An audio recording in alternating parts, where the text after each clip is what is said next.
தனி மனிதன் அமைவதற்காக உடல் நலத்திற்கு உடற்பயிற்சி, உயிர் வளம் பெற காயகல்ப பயிற்சி, மனம் அமைதி பெற அகத்தவம் மற்றும் அகத்தாய்வு பயிற்சிகளை அளித்துள்ளார்கள். இத்தகைய சிறப்பான மனவளக்கலை எனும் வாழ்க்கை கல்வியை உலக சமுதாய சேவா சங்கம் ஸ்கை யோகா இணைய வழியே 12 நாட்கள் அடிப்படை பயிற்சியாகவும், அதனைத் தொடர்ந்து 4 மாதங்கள் சான்றிதழ் கல்வியாகவும் நம் இல்லம் தேடி வந்து அளித்து வருகிறது. இந்த சிறப்பான செய்தியினை நமது உறவுகளிடமும் நட்புகளிடமும் பகிர்ந்து அனைவரும் உடல் நலத்துடன் ஆரோக்கியமாக அமைதியாக வாழ நம்மால் ஆன சிறு உதவியினை செய்வோம். மகரிஷியின் கனவாம் உலக அமைதிக்கு நம்மால் இயன்ற சிறு தொண்டினை செய்து குருவின் கனவினை நனவாக்குவோம். மேலும் விவரங்களுக்கு kundaliniyoga.edu.in இணையதளத்திற்கு செல்லவும். வாழ்க வளமுடன். தவத்தினை தொடர்ந்து எல்லாம் நன்மையே என்ற தலைப்பில் சிந்தனை விருந்து வழங்க மதிப்பிற்கும் மரியாதைக்கும் உரிய நமது பேராசிரியர் சந்திரனையா அவர்களை அன்புடன் அழைத்து அமர்கின்றோம். வாழ்க வளமுடன் ஐயா. வாழ்க வளமுடன் அம்மா. மிக்க நன்றிகள் அம்மா. வாழ்க வளமுடன். வாழ்க வையகம், வாழ்க வையகம், வாழ்க வளமுடன். குரு வாழ்க, குருவே துணை. சான்றோர் பெருமக்களே, இன்று நமக்கு மிக சிறப்பாக பஞ்சேந்திரிய தவம் வழி நடத்திய நமது பேரன்பிற்கும் பெருமதிப்பிற்கும் உரிய பேராசிரியர் அருள்நிதி பாக்கியலட்சுமி அம்மா அவர்களை நாம் அனைவரும் தவ நிலையிலிருந்து வாழ்த்து மகிழ்வோம். துரியம். பேராசிரியர் அருள்நிதி பாக்கியலட்சுமி அம்மா அவர்களும் அவரது அன்பு குடும்பமும் அருட்பேராற்றல் கருணையினால் உடல் நலம், நீளாயுள், நிறை செல்வம், உயர் புகழ், மெய்ஞானம் ஓங்கி வாழ்க வளமுடன், வாழ்க வளமுடன், வாழ்க வளமுடன். அன்புள்ளம் கொண்ட வாழ்க வளமுடன்மா. நன்றி நன்றி. வாழ்க வளமுடன். அன்புள்ளம் கொண்ட இருபால் மெய்யன்பர்களே, உங்கள் அனைவருக்கும் எனது பணிவான வணக்கங்களையும் வாழ்க வளமுடன் என்ற இனிமையான வாழ்த்துக்களையும் தெரிவித்து மகிழ்கிறேன். இன்றைய நிகழ்வுகள் அனைத்தையும் நம் குருமகான் வேதாத்திரி மகர்ஷி அவர்களே முன்னின்று நடத்தி தருவாராக. குருவடி சரணம். மகான் அருமையா ஒரு லைன் சொல்லியிருக்காங்க. அதாவது, உனக்கும் நல்லதாய் ஊருக்கும் நல்லதாய் நினைப்பதும் செய்வதும் நித்திய கடன் அப்படின்னு இருக்காரு. ஸோ இந்த உன்னை மனசுல நம்ம வச்சுக்கிட்டாலே நமக்கு இன்னைக்கு உள்ள தலைப்புக்கு ஏற்ற ஒரு உள்கருத்து நமக்கு தெரிஞ்சு போகும்.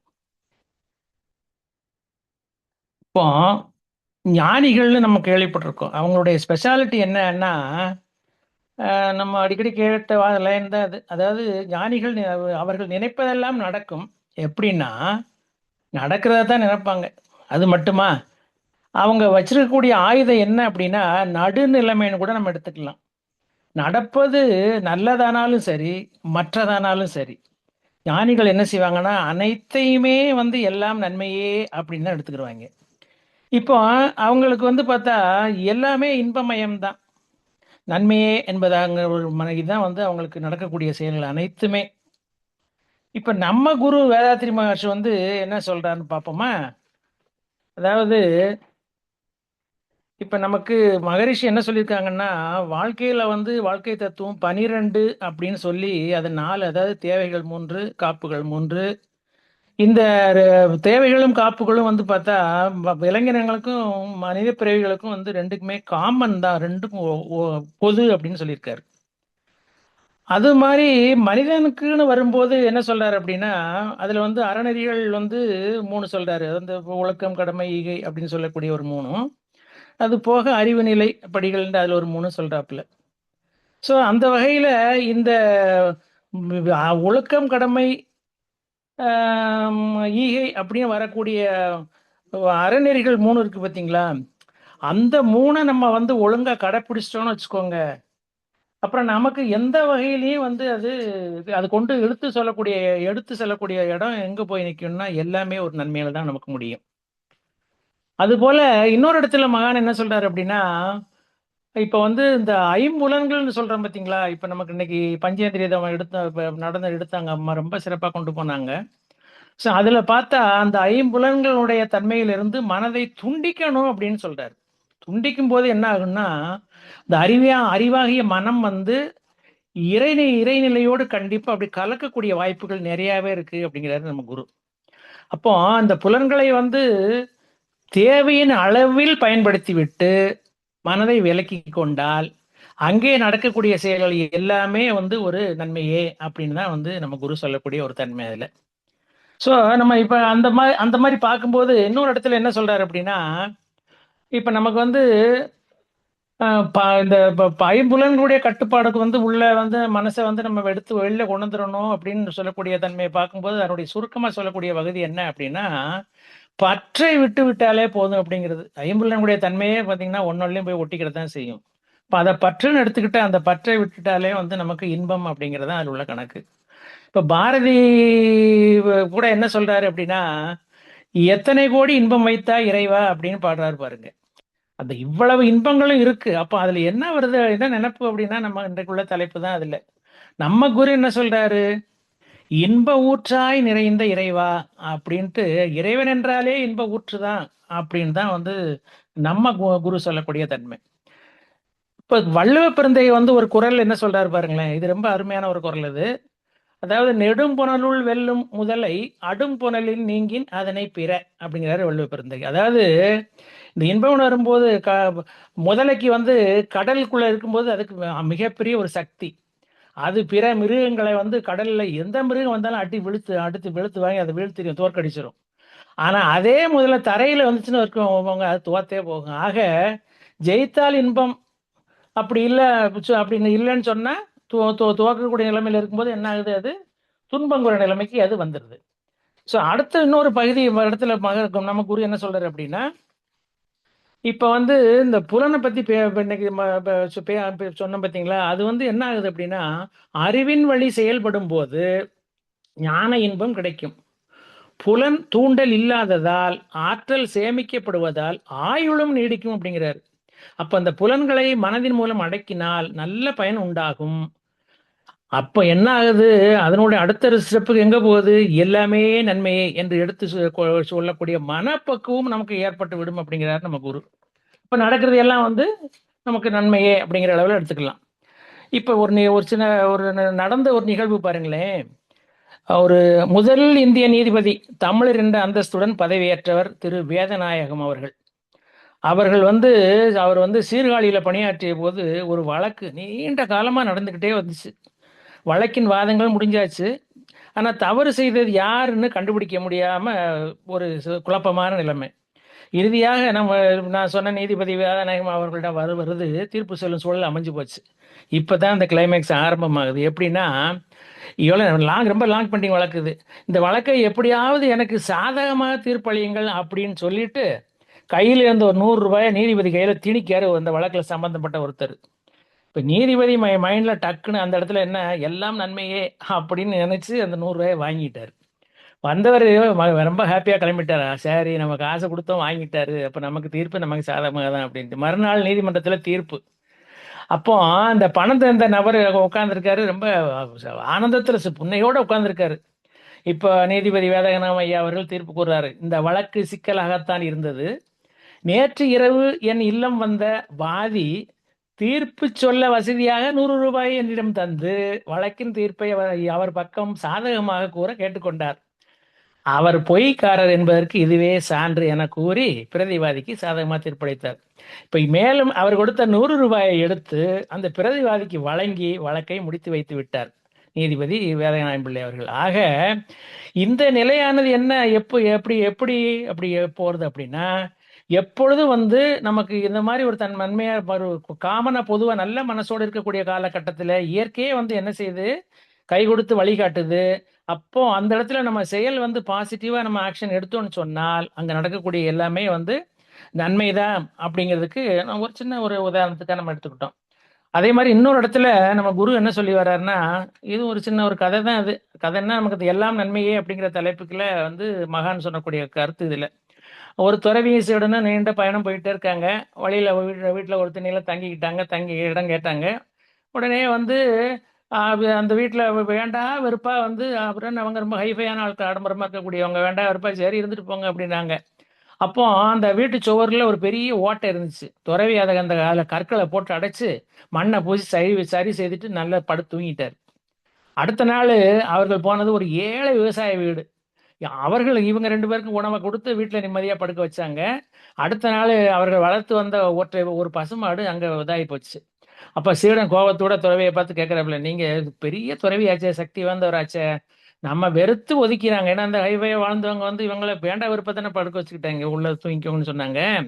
வேண்டா நம்ம வெறுத்து ஒதுக்கிய குடும்பத்தை குடும்பத்துக்காக வீட்டை சரி செய்து நன்மை செய்தீர்கள் ஓட்டை அடைச்சாரு. அப்ப நம்ம உபசரித்த குடும்பத்தின் பசுமாடு வந்து அதை நீங்க வந்து அது அந்த மாதிரி நோய் விடாம நீங்க தடுத்திருக்க முடியாதா அப்படின்னு கேட்கிறாப்புல இந்த சிசியன் குருவிட்ட. துறவி சொல்றாரு, முதல் வீட்டில் நான் அடைத்த சுவர் பந்தில் ஒரு தங்க புதையல் இருந்தது. அவன் கைக்கு அது போய்விடக்கூடாது என்று அதை அடைத்தேன். இரண்டாவது வீட்டில் நாம் இரவு தூங்கிய போது அந்த விவசாயியின் மனைவி உயிரை பறிக்க அந்த இடத்துல அது சம்பந்தப்பட்ட வராப்புல வானத்திலிருந்து அவனுக்கு பசுவின் உயிரை கொடுத்து திருப்திப்படுத்தி அனுப்பினேன். இதுதான் எல்லாம் நன்மையே அப்படிங்கிற ஒரு தகவலோட அந்த சிசியன்ட்ட குரு சொல்றாரு. ஆக நம்ம வாழ்வில் வந்து நன்மைகளை நாடும் வழிகள் வந்து வேதாத்திரி மகரிஷி வந்து சொல்லக்கூடிய ஒரு தன்மை தான் இது. இதுல அடுத்து ஒருபடி மேல போய் என்ன சொல்றாருன்னா குரு, பிறருக்கு எவ்வகையிலும் தீமை ஏற்படாதபடி எண்ணம், சொல், செயல் ஆகிய மூன்றையும் ஒழுங்குபடுத்தி கொண்டு வாழ்வதுதான் ஒழுக்கமான வாழ்வு. இது இந்த அறநெறிப்படிகள் வரக்கூடிய தன்மைக்குள்ள வழக்கம் அது. அது மட்டும் இல்லாம எண்ணம், சொல், செயலால் எவருக்கும் எப்போதும் நன்மையே விளைவிக்க நாட்டமாக இருங்கள். இது முதல்ல ஓப்பனிங் நம்ம சொன்னது. அதே போல அகங்காரம், கோபம், சுயநலம், தர்மம் செய்யாமல் இருப்பது, துரோகம், இப்படி எல்லாம் இந்த மாதிரிலாம் இருக்கு பார்த்தீங்களா, இதெல்லாம் ஒதுக்கினால் வந்து நம்மளுடைய ஆயுள் அதிகரிக்கும் அப்படிங்கிறது. இப்போ நமக்கு மகான் சொல்றாங்க இல்லையா, நம்ம மனவளக்கலைக்குள்ள வந்துட்டாலே நம்மளுடைய ஆயுள் வந்து நல்ல உடல் நலத்தோட மினிமமே 120 வருஷம் அப்படிங்கிற லெவலில். அதே போல குறை கூறுதல், கட்டளையிடுதல், வற்புறுத்தல், இது சொல்லுவாப்புல அந்த மகான் வந்து அடிக்கடி சொல்லுவாங்க இல்லையா, குடும்ப அமைதிக்கான தலைப்புகள் வரும்போது அந்த மூணையும் நம்ம வந்து செய்யாம இருந்தோம்னு சொன்னாலே நம்ம எல்லோருக்கும் வந்து நாம நல்லவர்களாக எல்லாருக்கும் நம்ம நல்லவர்களாக மாறி விடுவோம் அப்படிங்கிறாரு. அதே மாதிரி இன்னொரு இடத்துல மனித மனதில் தேவை, விருப்பம் என 2 எண்ண எழுச்சிகள் உள்ளன. தேவை என்பது இயற்கையானது, விருப்பம் என்பது தேவை இருந்தும் எழலாம், கற்பனையாக பழக்கத்தில் இருந்தும் எழலாம். தேவையை ஒட்டி விருப்பத்தை ஒழுங்குபடுத்தி கொண்டால் நீயே ஞானி. ஞானிக்கான விளக்கத்தை வந்து மகான் எப்படி கொண்டு வராரு பாருங்க. அது மாதிரி இன்னொரு இது பாருங்க. இப்போ ஒரு ஒரு ஒரு ஸ்கூல்ல அடுத்து ஒரு இதெல்லாம் உதாரணங்கள் தான், நமக்கு எல்லாம் நடக்கக்கூடிய நன்மை, எல்லாமே நன்மையே அப்படிங்கிற ஒரு தலை. ஒரு ஸ்கூல்ல வந்து ஆசிரியர் வந்து என்ன பண்றாரு, மாணவர்கள்ட்ட கேட்கிறாரு, உங்கள்ட்ட 86,400, இதெல்லாம் நம்ம அடிக்கடி கேள்விப்பட்ட கதை தான். 86,400 காசு இருக்கு. ஒரு திருடன் உங்களிடமிருந்து 10 காசுகளை பறித்து கொண்டு ஓடுகிறான். இப்போது உங்கள் கையில் இருக்கும் அந்த 86,390 காசுகளை விட்டுவிட்டு அந்த 10 காசுகளை பிடிக்க ஓடுவீர்களா, அல்லது பரவாயில்லை என்று விட்டு விடுவீர்களா அப்படின்னு ஸ்டூடெண்ட்ஸை பார்த்து கேட்குறாரு. அப்போ ஆமா ஸ்டூடெண்ட்ஸ் என்ன சொல்றாங்க, எல்லாம் ஒன்று போல, இல்லை இல்லை நாங்கள் அந்த 10 காசுகளை விட்டுருவோம், மீதி உள்ள 86,390 காசுகளை தான் வந்து பத்திரமா பார்த்துக்கிறோன்னு சொன்ன உடனே ஆசிரியர் சொல்றாரு, உண்மையில் பெரும்பாலான மக்கள் இதற்கு நேர்மாறாகவே நடக்கின்றனர். இந்த இடத்துல தான் குரு உள்ள வர்றாரு. அதாவது அந்த 10 காசுகளுக்காக அவர்கள் அந்த 86,390 காசுகளையும் இழக்கிறார்கள் அப்படின்னு. உண்மையிலேயே 86,400 என்பது ஒரு நாளில் உள்ள வினாடிகளின் எண்ணிக்கை. இப்போ நம்ம பாருங்களேன், 24 மணி நேரம் போது ஒரு மணிக்கு 60 நிமிஷம் விடும்போது கணக்கு பார்த்தா வந்துடும். யாராவது ஒருவர் 10 வினாடிகள் உங்களை எரிச்சல் ஊட்டினால், அல்லது மனதை துன்புறுத்தும் வார்த்தைகளை சொன்னால், அல்லது விரும்பத்தகாத ஒரு சம்பவம் நடந்தால், அதற்காக நாள் முழுவதும் யோசித்து எஞ்சிய 86,390 வினாடிகளையும் நீங்கள் வீணாக்கி விடுவீர்கள். சில வினாடி வேதனை முழு நாளையும் பாழாக்கிவிடக் கூடாது. வாழ்க்கை ஒரு பரிசு, அதை அனுபவித்து வாழுங்கள். எஞ்சிய நேரங்களை வீணாக்கி விடார்கள்ட்டு டீச்சர் வந்து ஸ்டூடெண்ட்ஸ் சொல்றாரு. இந்த பகுதி வந்து இதை மகரிஷி நிறைய இடங்களில் சொல்றாரு. அதாவது ஒவ்வொருத்தர் வந்து ஒரு மனசுக்கு வந்து ஒருத்தரை பத்தி ஒரு கஷ்டமான சங்கடங்கள் வருது அப்படின்னு சொன்னால், அந்த நேரத்துல வந்து அவர் நமக்கு என்ன நன்மை செய்தாரு அதை மட்டும் நினைச்சாலே போதும், அவர் மேல நமக்குள்ள ஒரு அபிமானம் நல்லாவே மரியாதை கூடும் அப்படின்னு சொல்லி, அவருடைய நெகட்டிவா நினைக்கவே கூடாது அப்படிங்கிறது. அப்போ இந்த இடத்துல வந்து இதுதான் வந்து ஒரு சின்ன உதாரணத்துக்காக நம்ம சொல்ல வந்தோம். ஆக இது மாணவர்களுக்கு மட்டுமல்ல, நமக்கும் பொருந்தும். வாழ்க்கையில் நமக்கு பிடித்தவர்களும் இருப்பார்கள், பிடிக்காதவர்களும் இருப்பார்கள். பிடிக்காதவர்கள் நம்மை பற்றி ஏதாவது சொல்லிக் கொண்டுதான் இருப்பார்கள். அதை காதில் வாங்காமல் இருந்தால் தான் நிம்மதியாக சந்தோஷமாக வாழ முடியும். நடப்பது எல்லாம் நன்மையே என்று எடுத்துக்கொள்ள வேண்டும் அப்படிங்கிறது தான் இந்த கதையினுடைய ஒரு தன்மை. அது மாதிரி இன்னொரு இடத்துலயும் பாருங்களேன், இப்போ நமக்கு ஒரு சின்ன இதுவும் கூட ஒரு உதாரணத்துக்கு எடுத்துக்கலாம். இதுவும் வந்து குரு சம்பந்தப்பட்டது தான் இது. ஒரு விவசாயி ஒருவர் காய்கறி தோட்டம் போட்டு அதில் கிடைக்க வருமானத்தில் குடும்பம் நடத்திட்டு வராரு. பாடுபட்டாலும் அவரது வாழ்க்கையில் வந்து மகிழ்ச்சி கொஞ்சம் கூடமே இல்லை. அப்போ ஒரு நாள் தன்னுடைய ஃப்ரெண்டு ஒருத்தனை பார்க்குறாரு. அவனுடைய வருமானம் பார்த்தீங்கன்னா ரொம்ப கம்மியாக தான் இருக்கு. ஆனாலும் அவன் இவனை பார்த்தோன்னே சந்தோஷத்தில் ரொம்ப சிரிச்ச முகத்தோடு இருந்தான். என்னடா அதுன்னு சொல்லிட்டு நைட்டில் தூங்கும்போது இந்த முதல்ல விவசாயிக்கு தூக்கமே வரல. நண்பனுக்கு வருமானமே ரொம்ப குறைச்சல் அப்படின்னு ஏன் குஷியா இருக்கானே அப்படின்னு சொன்ன உடனே இதை எப்படி தெரிஞ்சுக்கணும் அப்படின்னு சொல்லிட்டு அந்த ஊர்ல இருந்து ஒரு துறவிகிட்ட போய் கேட்கிறாப்புல. துறவி என்ன செய்யறாரு, போய் இந்த விஷயத்த சொன்ன உடனே இப்படி எனக்கு கவலைப்படுறேன்னு சொன்ன உடனே துறவி ஒரு லேச சிம்பிளா ஒரு சிரிப்பு மட்டும்தான் பண்ணாரு, சிரிச்சாரு. பதிலளிக்காமலே இவர் என்ன இப்படி சிரிச்சு சொல்லிட்டு எனக்கு கோவம் உச்சத்துக்கு வருது. ஆனாலும் நம்ம கோவப்பட்ட அவர் சாபம் போட்ட என்ன செய்யணும் பயந்து போயிட்டு திருப்பி போயிட்டான். மறுநாளும் திருப்பி வாரான். திருப்பி வரும்போது அதே ஸ்மைலிங் தான், புன்னகை மட்டும்தான் குத்துராவிட்டு இருந்து வருது.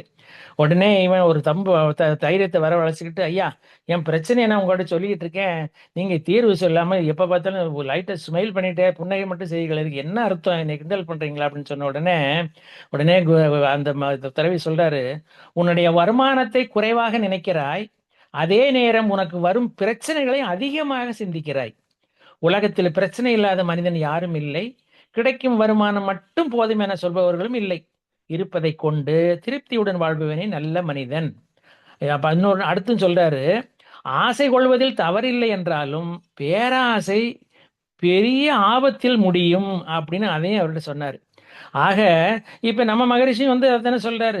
ஆசை சீரமைத்தலை பத்தி பயிற்சி வரும்போது அந்த இடத்துல அப்படிதான் சொல்றாரு. ஆக பிரச்சனைகள் மட்டுமே உன் மனதை ஆக்கிரமித்திருக்கிறது, அதனால் உனக்கு சிரிப்பு என்பதை மறந்து விட்டது. அதை நினைவுபடுத்தத்தான் நான் நீ வரும்போதெல்லாம் 2 முறை சிரிச்சேன் அப்படின்னு சொல்றாரு. ஆக எந்த பிரச்சனை வந்தாலும் எல்லாம் நன்மையே என்று அதை புன்னகையோடு கடந்து செல்ல வேண்டும் அப்படிங்கிறத அந்த துறவி சொன்னது.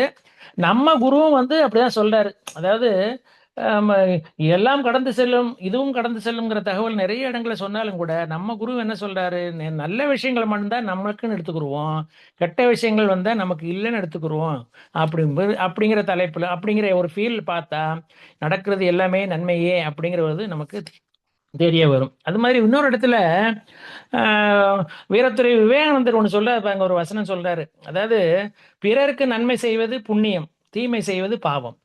வலிமையும் ஆண்மையும் புண்ணியம், பலவீனமும் கோழைத்தனமும் பாவம். சுதந்திரம் புண்ணியம், சார்ந்திருப்பது பாவம். டிபெண்டா இருக்கிறது வந்து ரொம்ப புண்ணியங்கிறாரு.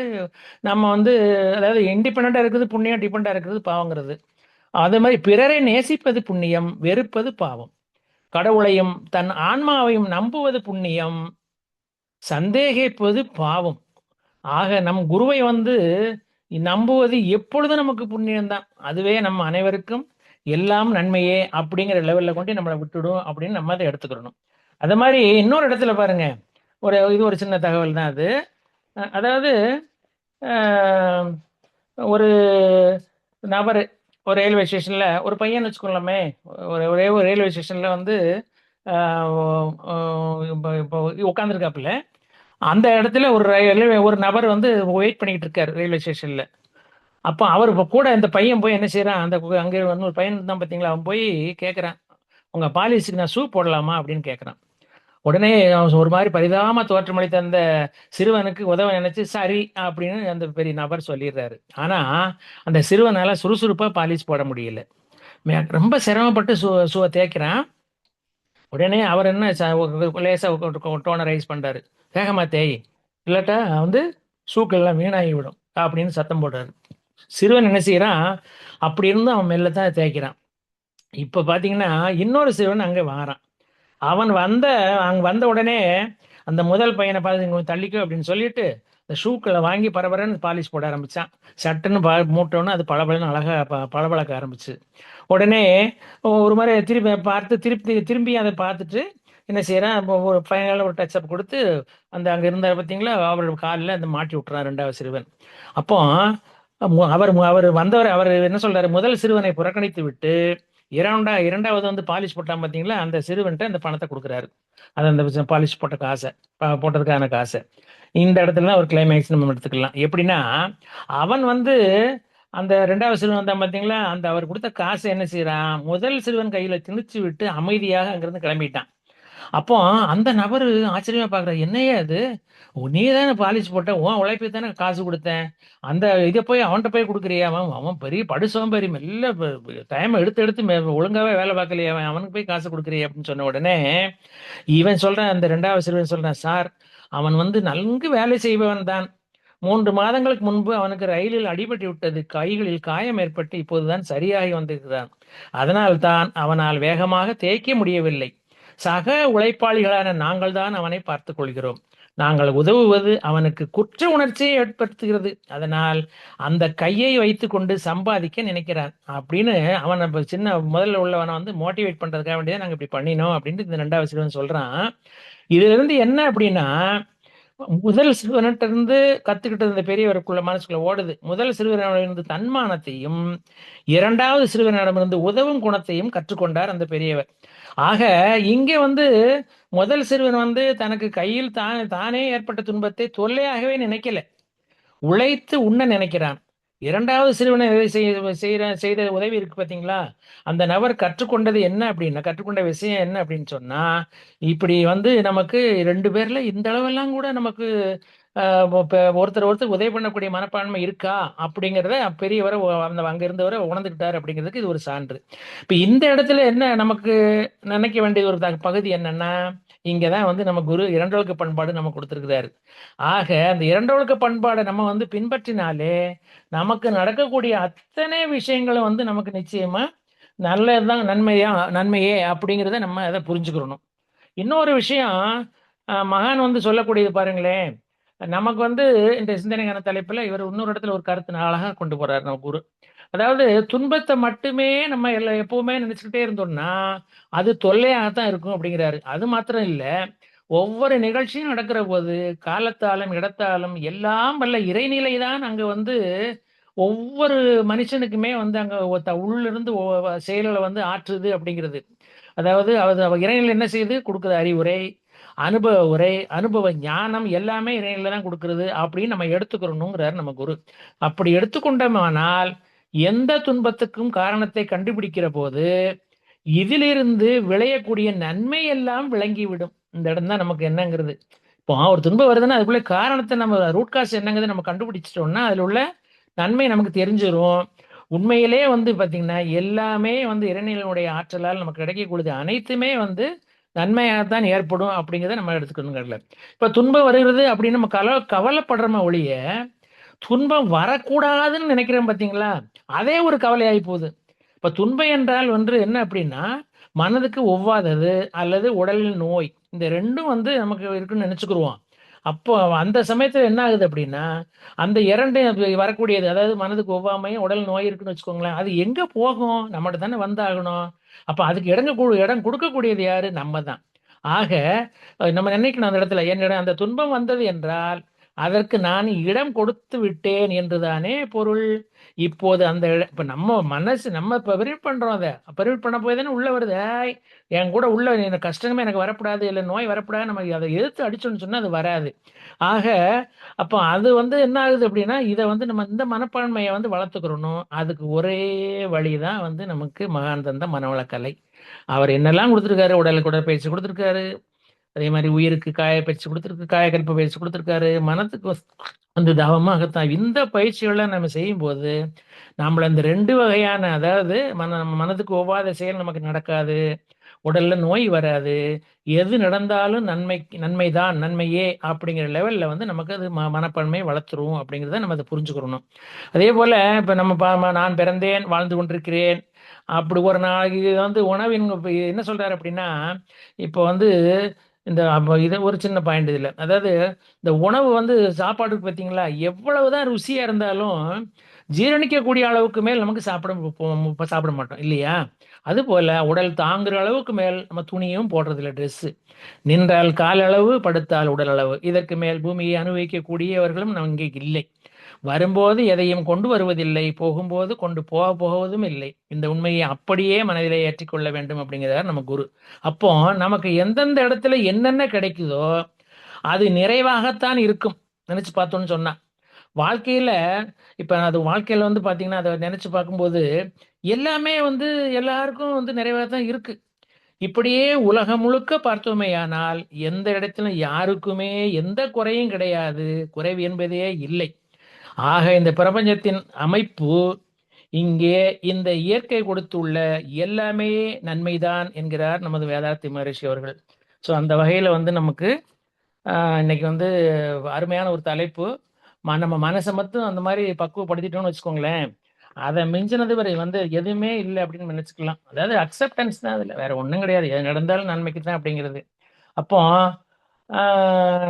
என்ன சொல்ல வரோம் அப்படின்னு சொன்னா, இறுதியா நினைச்சது வந்து அனைத்தும் நன்மையே நன்மையே அப்படின்னு நம்ம நினைக்கும் போது என்ன ஆகுது அப்படின்னா, அப்படி எல்லாம் நன்மையே அப்படி நினைக்க நினைக்க வாழ பழகிவிட்டோம்னு வச்சுக்கோங்க, மகிழ்ச்சியை நாம் தேடி செல்ல வேண்டியதில்லை, மகிழ்ச்சி நம்மை தேடி வரும் அப்படின்னு நம்ம எடுத்துக்கணும். இது மாதிரி இன்னும் ஒரே ஒரு விஷயம் என்ன அப்படின்னா, இப்ப வெளியில உள்ள இருட்டு, அதுக்கு உபகரணம் எது? விளக்கு. நம்ம உள்ள இருட்டுக்கு உபகரணம் எது? வேதாத்திரியம் என்று கூறி எனக்கு இந்த சிந்தனை உரையை நிறைவு செய்கிறோம். வாய்ப்பளித்த ஸ்கை டிஜிட்டல் சொல்யூஷன்ஸ் பொறுப்பாளர்கள் அத்தனை பேருக்கும் மற்றும் இதுவரை சமயம் எடுத்த அத்துணை நல்ல உள்ளங்களுக்கும் எனது நெஞ்சார்ந்த நன்றியை தெரிவித்து நிறைவு செய்கிறேன். வாழ்க வளமுடன், வாழ்க வளமுடன். மிக்க நன்றிகள் அம்மா. வாழ்க வளமுடன். வாழ்க